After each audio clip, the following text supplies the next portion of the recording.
What's up? What's up? What's up? And today I am going to go over and discuss, I not myself, Mike Maloney. We're going to watch a video from him discussing triple digit silver, something that he posted back in the day, not super long ago, but we're going to watch that. We're going to check that out. But first things first, I'm going to check out, I'm going to get me a debt clock stamp right now on the day, January 29th, 2022. We're getting this. So I'm gonna run over here. We're gonna get this little stamp it. Oh man.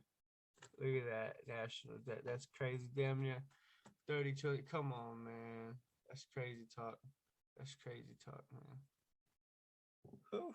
See, this is what this shit should be worth right here. This silver right here. Come on now. Like, come on, man. I know that's like compared to the M2, but whew. Like that's probably what it is when they're like keeping it down, man. Fuck the damn governments, bro. They suck, man. It's all bad. It's all bad. I just wanted to jump in there and see that shit. Just to get a little little stampy poo. Let's do this shit. Let's watch this video, man. I'm on goldandsilver.com on his website and shit. I'm checking this video out. He's discussing triple digit silver. Let's watch it, man. And I absolutely stand behind my claim that silver is going to triple digits one day. It absolutely will. This is my belief. I stand behind it. There isn't anything that I can measure that would show it not going there. Hi, this is Mike Maloney, and for years I've been saying that silver is destined for triple digits, and I have been called crazy because of that, but I stand behind that. And so in this video, I'm going to compare silver and see what the price would have to be if you adjusted it to keep up with if it went into the same type of bubble that it was in back in 1980 compared to other portions of the economy. I'm going to inflation adjust it. I'm going to compare it to real estate, to stocks, to bonds, and to a bunch of different aggregates of the currency supply. And we're going to see just what silver's price would have to be to strike that same balance that it had when it was in a hyper bubble back in 1980. Now, in 1980, it went through, in the 70s, it went through this amazing bull market, and it was punctuated by a correction in the bull market. I do not consider this, even though it was greater than a 20% drop, I don't consider this a bear market. I consider this a mid-cycle correction in one big bull market. The 70s was the bull market for precious metals. It was the fundamentals and the psychology that was going on, the psyche of the American public and the world. And so in 1980, January of 1980, when gold and silver went into their hyper bubbles, their super spike, they were that was not a full-blown currency crisis, a monetary crisis. What that was geopolitical tensions with the Iran and with the oil embargo and with big inflation. Those are the things that people were worried about. They weren't worried about U.S. treasuries or the dollar. They weren't worried about the potential collapse of a monetary system or a big shift in the monetary system. The next time that gold and silver go into their hyper bubble, their super spikes, it's going to be during some sort of crisis that is basically just the backlash from all of the monetary madness that you've seen over the past several years, ever since the crisis of '08. It's like the Federal Reserve, the world's central banks, they've all gone crazy, and they just will not allow the free market to work. They won't allow things to balance. So we've begun back in 2001 or 2 here. We began another bull market, but this is the first half, just like this one, but much larger in magnitude and duration. And then we're in this consolidation. So we're like here somewhere in this cycle. And I'm absolutely convinced that this will play out. And I personally have pretty much bet everything on it. So let's see where it could go. First, let's inflation adjust this. And for that, I'm going to use the Bureau of Labor Statistics, their consumer price inflation calculator. And here I've got $50 in January of 1980 equals $175 today. Now, at the end of this video I originally made and then we shelved. It was made more than a month ago, so a couple of months ago. So the data that you're going to see at the very end is all as of May. So this is as of July. But I call this the CP lie, not the CPI, because in 1980, along with this date that we're working from, that's when they stopped measuring the same set of goods and services and what the actual price was throughout the decades that they had been following for many, many decades. And they started doing things like substitution and hedonic adjustment. Substitution, they decided one time that choice sirloin steak was too expensive, so people would eat chicken instead. That was under Greenspan.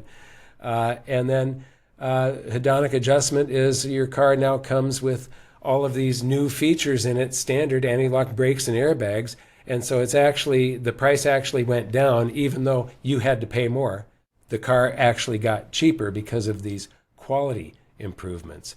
And so what I'm interested in is the real price of things. And for that, there's another thing you can use. If you know who John Williams is, or Shadow Government Statistics, it's shadowstats.com.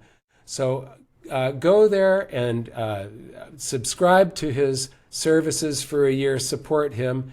He's been doing this year after year after year, and he sort of haunts the government's statistics and tries to figure out what smoke and mirrors they're using, and then he backs out the smoke and mirrors to try and get a more realistic picture. If you read his public comment on inflation measurement and the changed CPI, and you look at the methodology that he's using the government's own numbers against them. So he's using CPI-U-RS versus CPI-U series, and then calculating some of these things. It's very interesting. Now, I believe that the truth lies somewhere in the middle, that the numbers that he comes up with here are exaggerated. If you use $50 in January 1980 through to today, you've got the Bureau of Labor Statistics calculation of $175 per ounce of silver. And I'm not logged in here, so it's hidden from you unless you're logged in. If you want to keep up on this, you're going to have to subscribe to his services. But in May, the alternate CPI that he uses comes out to $1,226 per ounce. And this is using just a different set of the government's own numbers. It isn't John gone crazy or something like that. So $1,226 per ounce of silver. That's the inflation adjusted. Now, like I said, the truth lies somewhere between. So where could it be between these? Let's take a look at some other things that have gone up since 1980. This is the median sales price of houses sold in the United States. So this is the Federal Reserve's data, and we're going from 1980 here. And the growth factor on houses, it's up 5.5 times, which would give you an adjusted, if silver had kept up, if it was in the same balance today as it was back in 1980 against real estate, it would have to be $275 per ounce.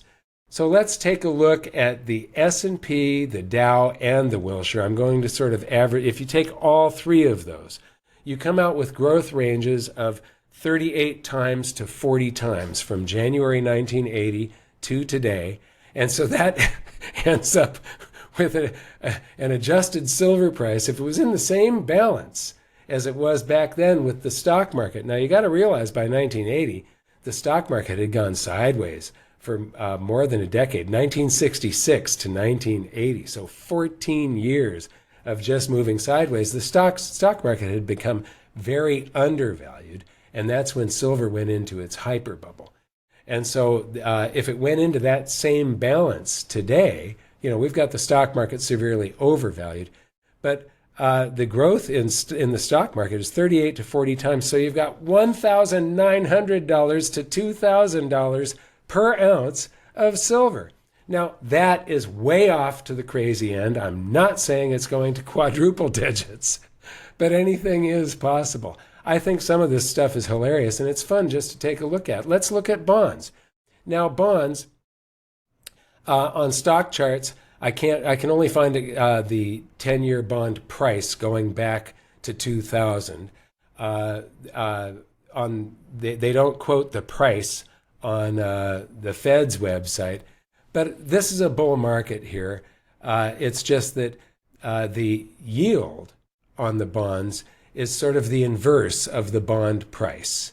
And so even though this is going down, this represents a bull market.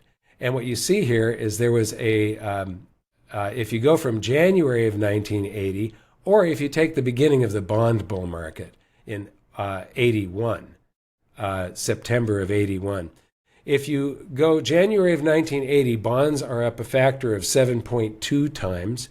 If you use this 81, when the bull market in bonds really began, then you've got 10.2 for an inflation-adjusted silver price of $360 to $510 per ounce. Sorry, I'm laughing, but I find this stuff highly entertaining. If you adjust it for GDP is up a factor of 8 times for a silver price of $400 per ounce if it kept up with the growth in GDP. That same balance of the silver price compared to the size of the economy. The monetary base, I decided not to use this. Why? Because the monetary base, most of it is reserves of depository institutions. So the reserves that the banks have, this portion of the monetary base never leaves the Federal Reserve.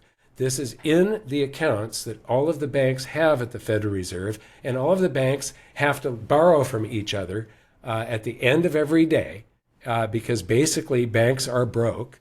So they have these reserves. What's interesting here, these reserves were fine at $30 million, $15 million, $40 million, $40 million. And then suddenly $3.8 trillion isn't enough, and we have to keep on. So just shows you the crisis of 2008 never ended. They only papered over it. When we finally get to the end of this and the paper starts coming off, when the wallpaper starts peeling and you actually see what has happened to the banking industry and the real economy, it's going to be a bloodbath. Gold and silver will be the big beneficiaries. And so we could probably see some of these balances change to where it's an even bigger hyper bubble against these other asset classes. So I'm not going to use the monetary base currency, but when you deduct the reserves from base currency, you end up with currency in circulation. Now, this is the currency that actually comes into a coin shop and buys a few ounces of gold or silver at a time.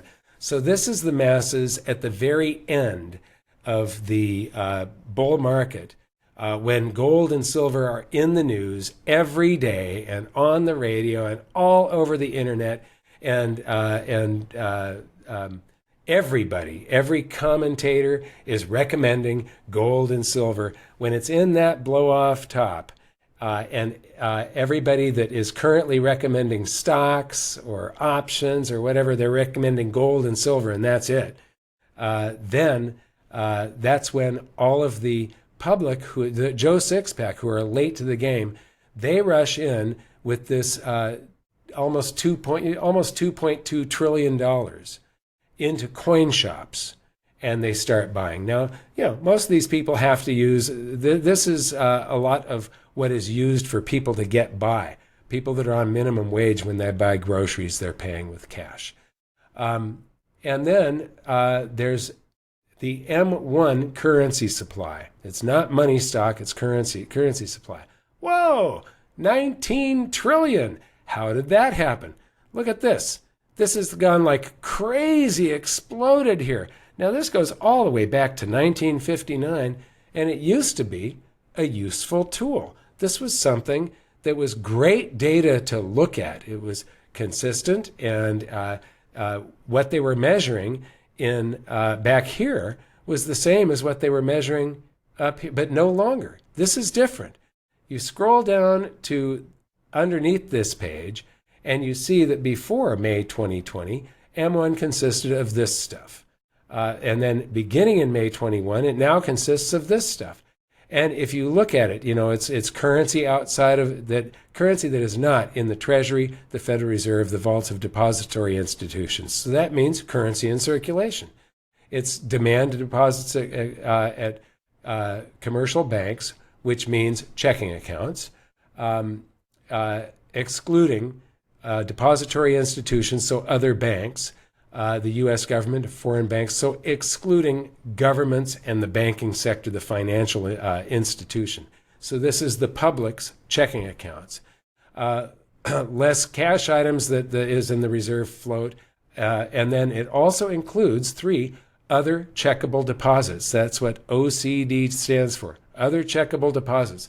So anything that you can instantly write a check on and buy an asset with.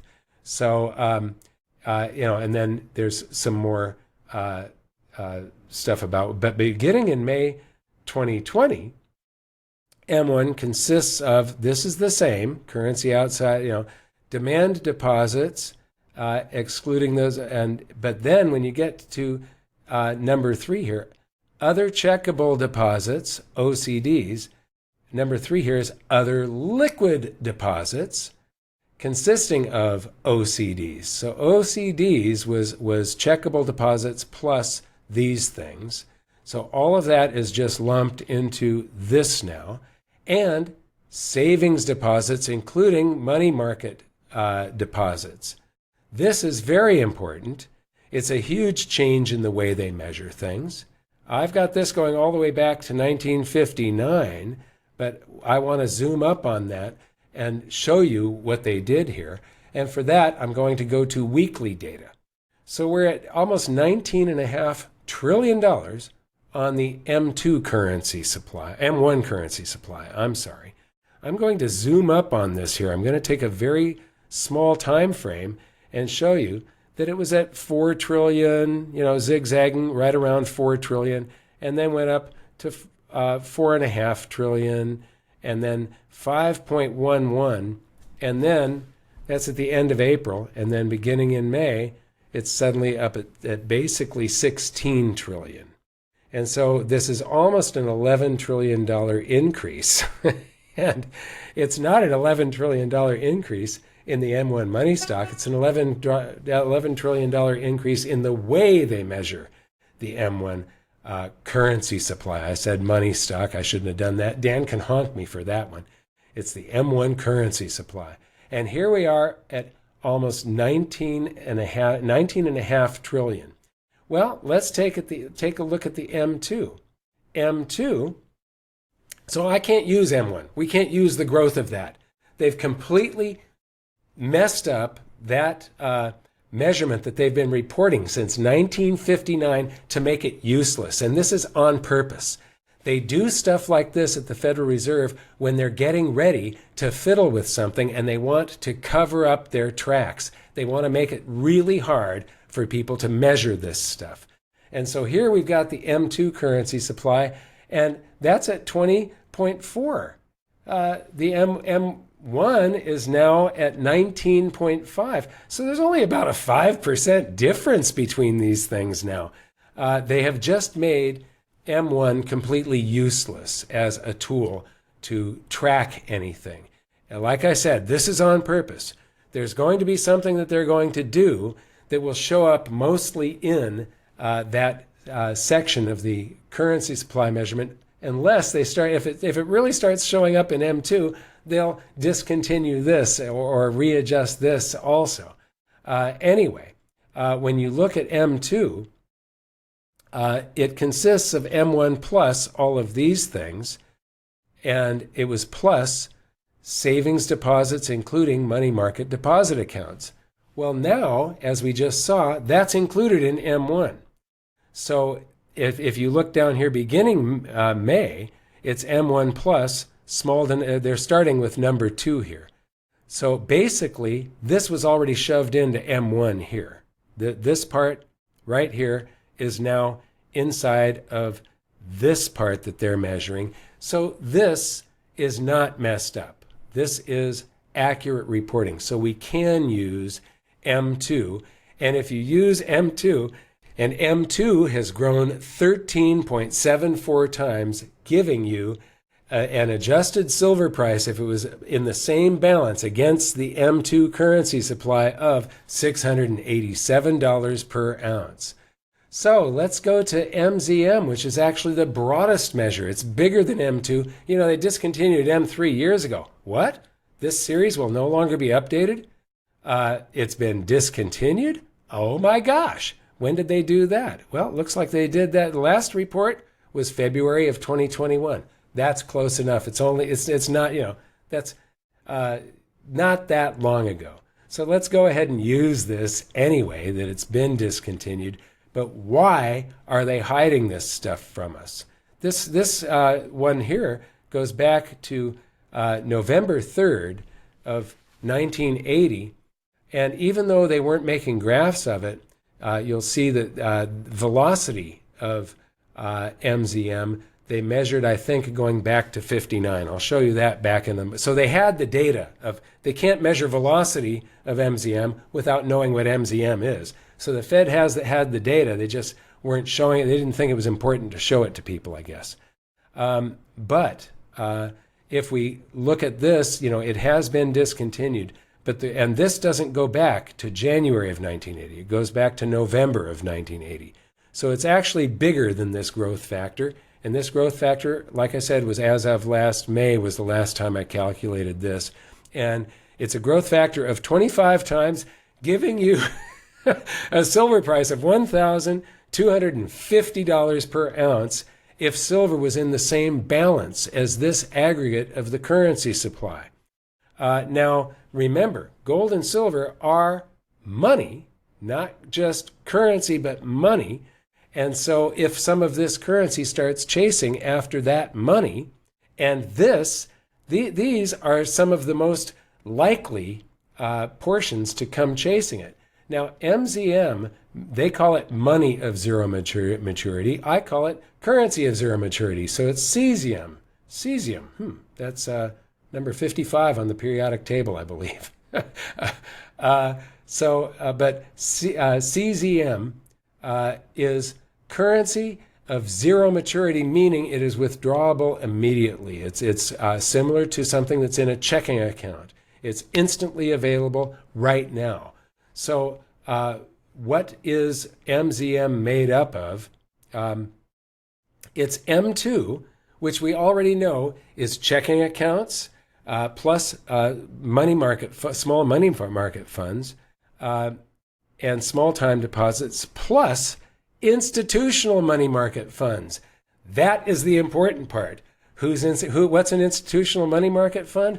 An institutional money market fund is these are when an institutional investor, a hedge fund, a pension fund, the Goldman Sachs trading desk, any big institutional, not a retail investor, not you and me, any big institutional, a mutual fund, any big fund that has a cash position. It's not cash. It's a bunch of treasuries. It's a money market fund that they are invested when they park their funds that are in what they consider a cash position. They're not invested in a stock or a bond or some other investment class asset. They've moved it to a neutral asset, and that for them is a money market fund, which is cash that pays a little bit of interest. And so this is very important. Why is this important? Because these are huge funds, and if they ever decide to come chasing gold or silver, it's less. This is less small time denomination deposits. Time denomination deposits, you're penalized for early withdrawal. So that currency is much less likely to come chasing gold and silver This currency is the currency that will come chasing gold and silver. So this is probably the most pertinent measurement of what dollars could come chasing gold and silver should there be a rush toward it. And we were up to $22 trillion back in February. Who knows where this has gone since? And it is a growth factor of 25 times for an inflation-adjusted silver price of $1,250 per ounce. So this is very important. That those money market funds that we were talking about.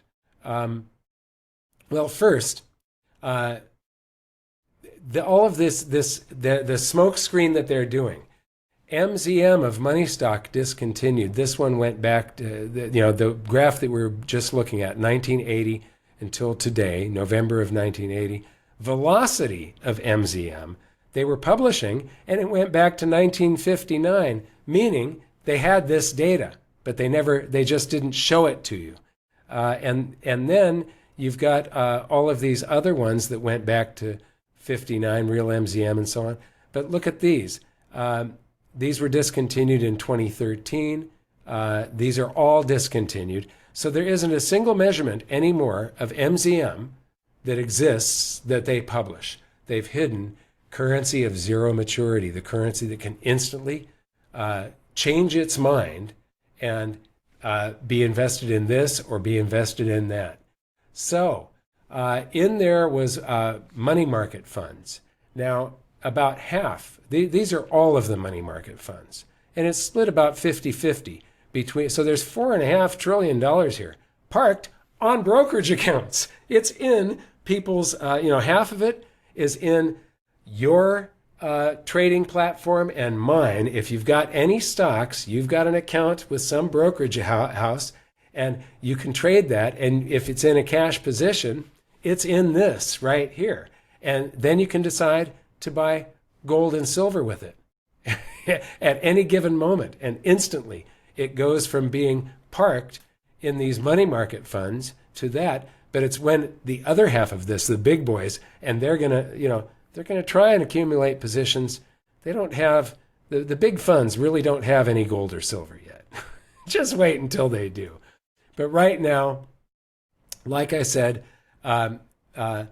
if you use it's $1,250 for MZM. But, money market funds, they really didn't start here until the early 70s. So this isn't a fair measurement. This is absurd. But let's do it anyway. Let's say we take the growth of money market funds from 1980 until today. It's grown by a factor of 75 times. So that's $3,750 per ounce silver. Now, that is crazy. That's not going to happen unless we go into hyperinflation, and that will completely change all of these prices and the balances of all of these things. But if you take all of these things, let's get down to the bottom line here. Let's look at everything that I've measured here from January 1980 through May of 2021. These are the deflators, the CPI, the alternate CPI, real estate, stocks, bonds, GDP, currency in circulation, M2, MZM, and money market funds. And the average there, I excluded these because of some of the things that they had done to them when it came to the average. I should have left in currency in circulation and M2 and just excluded money market funds. But it's a growth factor of 15 times when you take all of these and average them for a per ounce price of 750. Now, when I had included all of these, it was a growth factor of 22 times for a price of $1,100 per ounce. Now, I have never claimed that silver is going into the quadruple digits, but you know what? Anything is possible. And I absolutely stand behind my claim that silver is going to triple digits one day. It absolutely will. This is my belief. I stand behind it. There isn't anything that I can measure that would show it not going there. So I want to thank you very much for watching. If you got anything, please like, subscribe, and share this video, especially subscribing. That makes a big difference in our YouTube results. I want to thank you for watching. We'll see you next time. What do you guys think? Can silver go? Can silver go to triple digits? I'm just saying, yeah, dude. That's just what I think, man. Y'all let me know down in the comments. Let me know what you think, man. Make sure you like, comment, subscribe, share with your friends. Till next time, guys.